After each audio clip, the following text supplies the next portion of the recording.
All right, so we're live. God. So, welcome to Losing Your Damn Mind with Andrea. I'm Andrea, and I've been losing my damn mind since this started. This is our first episode, and our special guest today is Jess. Hi, Jess. Jess is one of my good friends, joining us all the way from New Brunswick, and like all of us, she is dealing with the repercussions of being in a COVID-19 world and not having the opportunity to see people in person or send her kids to school every day or go to work and stuff like that. So, first question, Jess, tell me, have you lost your damn mind? No, but I've learned this. I haven't lost my damn mind, but I've learned a lot of things about myself in this past. Is it month? More than a month? I guess let's say it's about a month. Yeah, like that something I don't like, and things that I don't know how to change. Like having this prolonged period of all of this has really sort of made a lot of things clear about my personality and how I organize my time or don't, and my relationship with my family, and just it sort of brought out a lot of things that have made me realize why I say certain jobs I had in the past didn't work out. And like it's really just you spend a lot of time with yourself and with your thoughts, even when you're with other people, your family, constantly. I've been spending a lot of time in my head. And so I'm not losing my damn mind, but I'm not comfortable. I think that's a good way to describe sort of what everybody is going through right now, especially because one of my friends posted on Facebook just about how she misses those like leisurely trips to the grocery store. And yeah, because now when you go to the grocery store, if you do, you have to have a game plan, and you have to just go and not just look at products and be like, oh, do I want this? Do I not want this? Yesterday, I had to go to the pharmacy to get something that was essential, but I thought while I was in there, I'm like, you know what? I'm going to get a magazine, and because I haven't been spending a lot of time maintaining my appearance in any way, I thought I could really use a lipstick or something. And so I was like, I'm going to go browse makeup. I haven't done that in so long. And I went, and there was nobody in there. And I was just like, oh man, like, I don't think I'm supposed to be doing this right now. Plus I couldn't test any colors on my hands because nobody does testers now. Oh my God, no. So I was just, it's hard to get out of the mindset where you want to say shop for fun. Yeah, which is something we all do sometimes. Yeah, and I think on the flip side of that, which is probably a good thing given that like I'm not working right now, so I'm not really getting any income. I'm not given the opportunity to say just go to like a clothing store and be like, oh, I'll just try some stuff on, and be like, all right, I'm just going to randomly drop $200 on clothes that I didn't really need. At least that is something that we can look at as positive, is that I know I'm not doing any impulse shopping. Like, I mean, even though I'm still getting the urge occasionally, but I'm so uncomfortable browsing in shops now. And I've been pretty good with online as well. Like, I'm still looking at a lot of stuff online, but again, financially, it's not a good time to be doing that. So it's sort of, I realize how much pleasure I got out of shopping, and it makes me uncomfortable. Like because I don't have that in my life now. Yeah. Well, and even just not even the shopping per se, but just like the liberty, let's say, to be like, I'm going to just go to Tim Hortons and grab myself a coffee. I don't need it. I have coffee here, but just the experience of getting into your car and going for a drive and just for something to do, or yeah. like remember how we used to go to Walmart sometimes? Like, hey, I need to buy some cereal.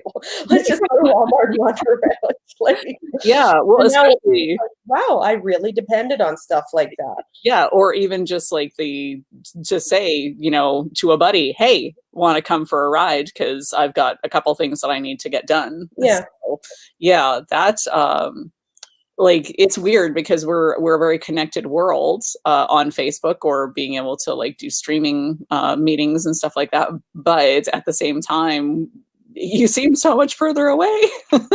And it's funny because like sort of, at least I know for me personally, as much as I would say, oh, I don't like small talk or this or that, it's just like I'm really craving that connection with strangers. Yeah, And I think it's something I kind of took for granted before, like even just like waiting in line with some yeah. random people, there's usually going to be someone that starts a conversation. And now I find that I'm almost like desperately doing that with cashiers. Yeah, Um, or yesterday, Kate, this is so there's just this sort of relationship we have with strangers that's just so deeply ingrained. At the post office yesterday, I held the door open for somebody, and the person was like, "Oh, thank you," and she kind of ran to avail of me holding the door, and then an employee said, "Stop that!" Like we both got yelled at because like I did the crime, and then she was like aiding and abetting me by taking my held open door. And oh. so and then we were both kind of like from a distance kind of awkwardly laughing about it outside, like, how do I stop holding doors for people? So Well, on the one hand, you would sort of think that that would be a safer way to do things, in as much as if you're, say, on the far side of the door holding it open and you have the glass between you, and then so that's another person who's not touching the door yeah, and and I sort of, when you kind of push the door open and then walk, like just so it's open for them and they can yeah, walk through it. And we weren't even really close to each other. But the post office lady she not was having it. cracking down yesterday. Like if you try to go into the post office before she tells you you can, she will let you know. Things are Like, bad. yeah, yeah.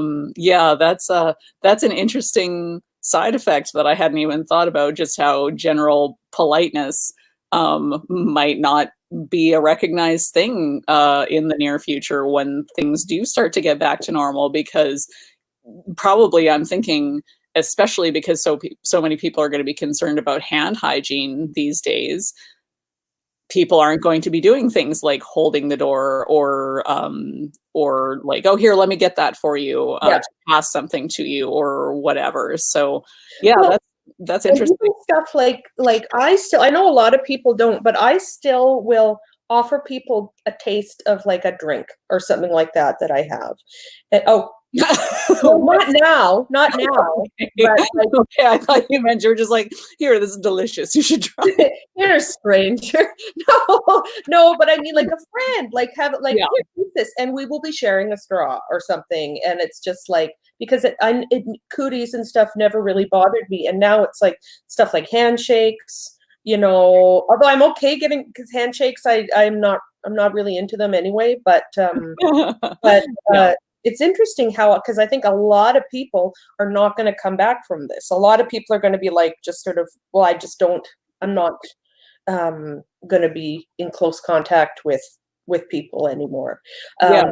And like my boss is a vet, and one thing that she's really struggling with because we are still euthanizing animals, Mm. and she is a hugger, and she likes to hug employees, and she likes to hug clients. Yeah, to console. And she said it feels fundamentally wrong to Yeah. not hug someone after I put their pet to sleep. Oh my god.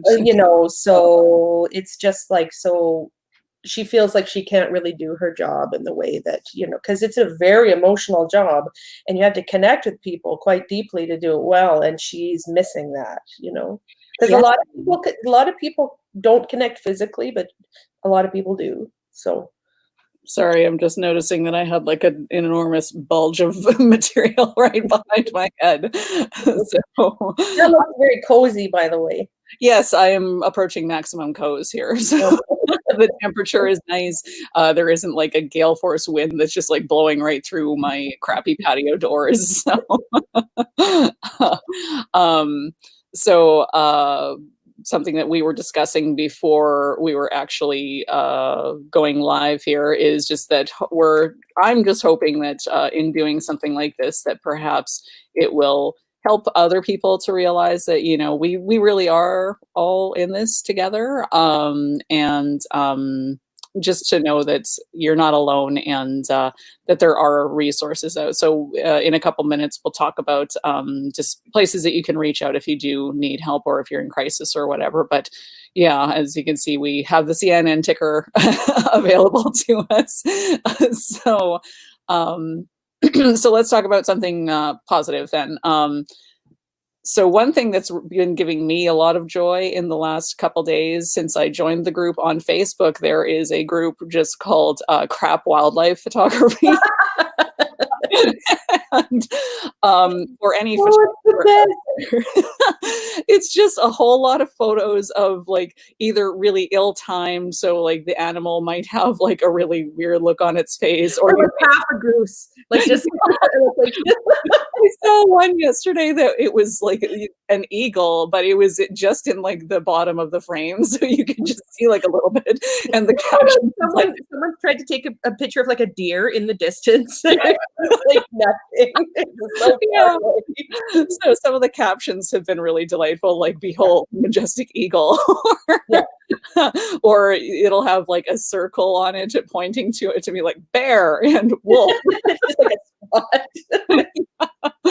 So there's some very good like pure things like that on Facebook. Like the majority of Facebook I'm finding is still not very good for my soul right now, but stuff like that is very pure and wholesome and something that we all can all appreciate it does help, especially because my attention span isn't great right now. It isn't great at the best of times, but lately it's really not good. And I find that I'm doing a lot of kind of mindless Facebook scrolling, which I never really did before. And do you find that doing tasks like you were talking about your like attention span? Yeah. You'll start one thing and be like, "Oh crap, I need to do this other thing," and then you'll start to do that and be like, "No, I 100%." And nothing gets finished. Nothing gets done effectively. Like so many things are getting half started. Yeah. And so I haven't had the pleasure of finishing a task because I feel like I just don't have like it's some sort of executive dysfunction that when I have routine in my life, like say me going to work or the kids going to school, the executive dysfunction really is very low. Like it's like I can get stuff done pretty effectively. And but now that I don't have a routine anymore, like I didn't think I was that dependent on routines, but now that I have to, like Ryan and I have to sort of create our family's routine every day, there isn't one.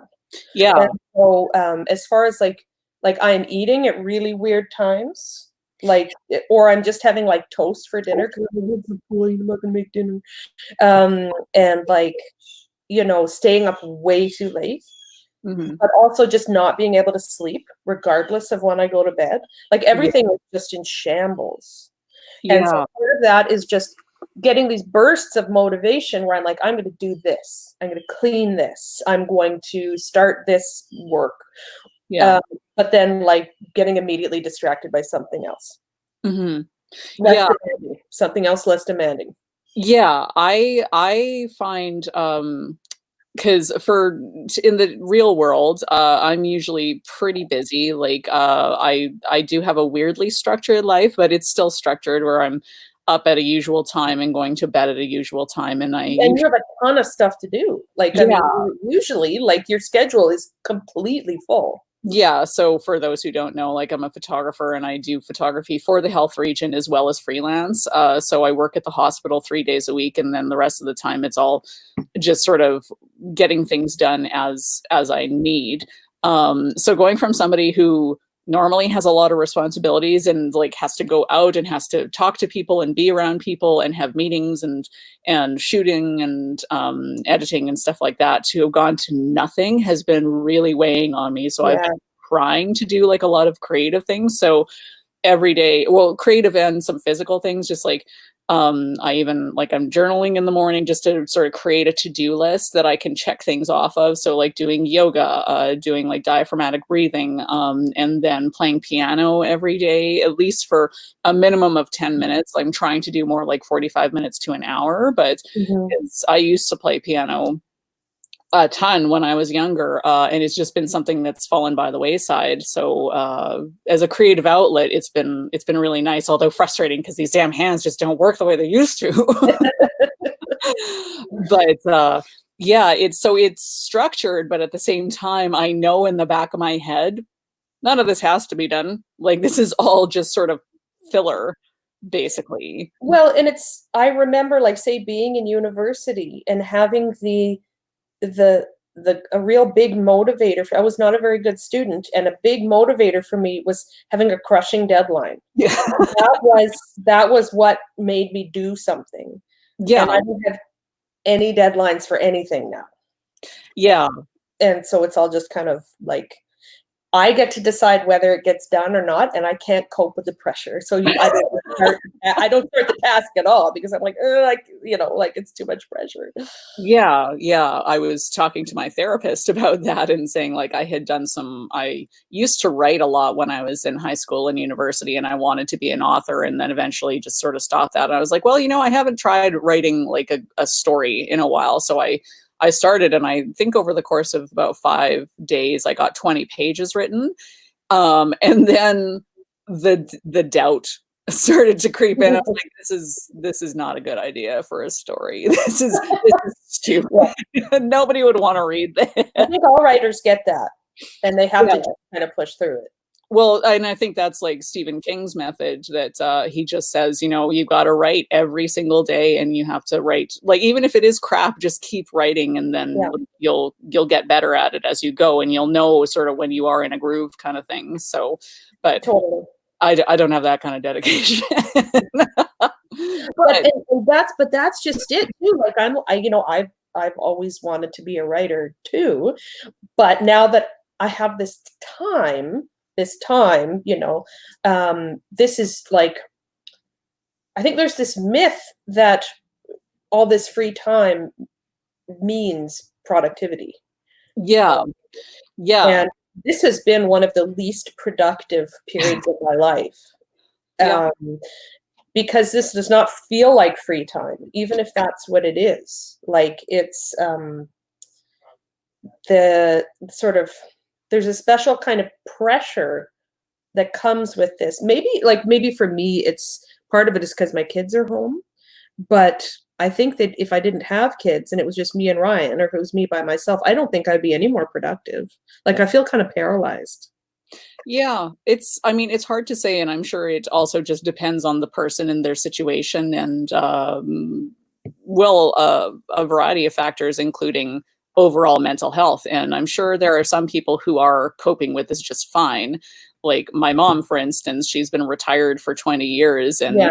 she's very much a homebody. So her life hasn't really changed at all. But I think Well, just, and people who homeschool, yeah, uh, yeah, it's less of maybe less of an adjustment. I mean, though I think that people who homeschool do a lot of outings, yes, and so having to sort of now that said, like I mean, I have when this all started, I think I felt a bit of excitement at the idea. I had this drive to be like, hey, my kids aren't going to school, so I'm going to find all these free educational resources and we're going to be doing this and learning about this. We haven't done any of that. Like it's been a month. And I was talking to another friend about this recently where I'm like, so initially there was like, along with the fear that was going on at the beginning of this, there was that drive and excitement and just sort of like I was feeling very, very motivated. And mhm, now the motivation is completely gone. Yeah. And now my kids have been like busy. We've been trying really hard to keep them busy, but there's very, very little in the way of anything academic, because that's just not how we work as a family, unfortunately. Like, we're again back to the executive dysfunction thing, but scheduling, like, the kids are doing some sit down activities, but as far as following any sort of curriculum, no. Yeah. But I told myself a couple weeks ago that, like, this feels like it's been going on forever, and it feels like it will be going on forever. Yes. Yes, it does. But in the whole scheme of things, if we're looking at my kids' education, it's Mhm. going to be a few Yeah. months in however many years, Yeah. So if they miss, if this is a bit of a setback, they'll catch up. Yeah, and it's unfortunate that it's going to be one of the repercussions of it, but like the teachers will adapt. Like, I was thinking particularly for say grade 12 calculus students who are missing like the last 3 months of Yeah. courses. When they get to first year university, their profs, they're going to know, like, that Oh, obviously yeah. they didn't get the chance to And work my on Charlie's in kindergarten. Like, he's missing a few months of kindergarten. Like, I mean, he'll be okay. Yeah, like, it's still obviously, like, they do learn fundamental things and the socialization skills and stuff like that, but, yeah, I'm sure in their way, they'll be fine. In some ways, they're probably more adaptable than we are, so Well, and the thing is, like, it is hard on them, and they have it's more challenging for them to communicate why it's hard, and yeah, so that can come out as misbehavior, or, like, for Farley, for example, he'll get angry and say he's bored. yeah, But I think it's more just I mean, he doesn't know, I think, that he misses school, yeah, but he does. yeah.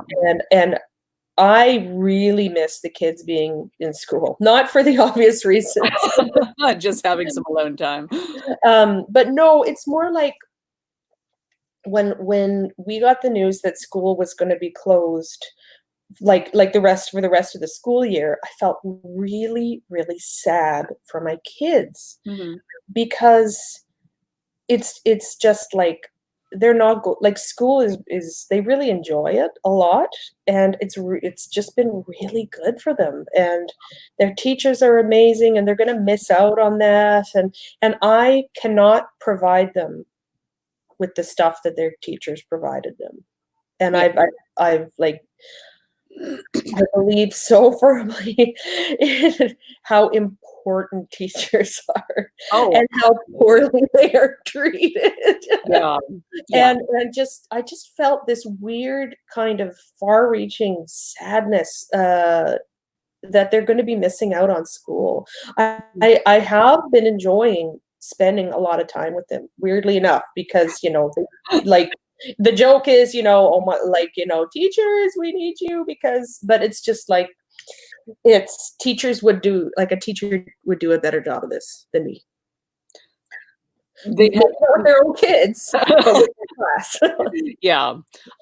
So I'm just gonna stop you there 'cause, we hit the 20-minute mark a couple minutes ago, so, Holy smoke! I know, right? It went by so fast. So I guess, just to sort of wrap up, I'll just mention that, like, for myself, like, I've dealt with, mental illness in the past, and as such, I do have a semi-regular therapist that when I am struggling with life that I'm able to reach out to her, but I know that therapy costs money and not everybody has access to that. So I decided I may as well at least bring on this link here. So the 211 line, and here in Saskatchewan, I'm just throwing the link up there so that if you are in crisis or you're really struggling and you need you need some services, 211 has a list of a few different resources that you can make use of. I'm hoping that if we do a few more of these in time, that we'll have a group of resources that people will be able to have access to. Although, of course, that's sort of contingent on if anybody has any interest in watching this. And who knows, maybe it will be it's going to be an audience of maybe us just for giggles and my therapist. But it's fun. Like, I mean, I'm enjoying it. Good, good. I'm Yeah. glad to hear that. Well, hopefully, as the first guest, you will be able to recommend it to other people as well. So, I guess to wrap up, tell me something that made you laugh today or in the last couple days. I can't think of anything. Or do you have a go-to when you're like, I just need a chuckle or just some lightheartedness? Um, watching, oh gosh, old clips of like Blackadder and Young Ones and Fast Show on YouTube. Mhm. Um, I've been I should be doing less stuff online because I have so much sort of like stuff that I could be watching, or like my kids make me laugh a lot too, but I can't think of anything appropriate or to say right now. But I really want to be spending less time online. Yeah. Um, I've been doing it too much, and it has not been. And like that's not just Facebook, but it's like things like Twitter and Reddit, which are not known Oh, as being wholesome cesspools. places, on the internet. And Well, yet I keep on finding my way back. I don't I know was gonna say why. it could be worse. It could be 4chan. Unfortunately, I know, but even just like scrolling through Twitter just makes me mad and sad Yeah. and bad. Uh, Like it's al just although I would say, and one of the things that, like, my therapist has talked about is, just don't beat yourself up over it, because it's an easy, like, your brain does respond to it, like, you feel like you're doing something when you're checking your phone, even if you're not, but, that's how your brain perceives it. It's sorta like when you spend money, if you're feeling Mhm, bad, mhm. like, "Okay, well, I am It's having a a." quick shift with very few demands, Yeah, and it's doing something, doing some sort of chemical in my brain that's like, and I mean, I know that this is something a lot like either mindlessly scrolling through stuff on our phone. I spend a lot of time on Instagram, yeah, just again scrolling mindlessly. yeah. I have been playing a lot of video games, a lot. When I don't have a lot of time to myself or free time right now. Weirdly enough, even though it's like, this is all free time. Isn't it funny how when your life is a weekend, Oh, we totally hung up. weekends become meaningless, and like it's just like a drag. Like Yeah. it's just like this never-ending weekend. But when I do have a little bit of free time, I uninstalled World of Warcraft. I made the decision because I was playing that for about the first 4 weeks. I was playing it a lot, and then I thought, you know what? It's $20 a month. I'm going to just step back, anything else. And so I've been playing other video games. And again, it's not as mindless because I am participating in something at least. We got the kids Disney Plus, and it is going to be providing our family with a lot of joy and Yeah. distraction, I think. Yeah, yeah, and there is something to be said for that. So, and again, like, while it does feel like it's gonna be endless because we don't know how long this is gonna go, it will end, and they will make up the Mhm. opportunities to be outside and playing with other kids, and we'll be able to go and have coffee with friends and and go on random trips to Walmart and stuff like that. So, Yeah, yeah.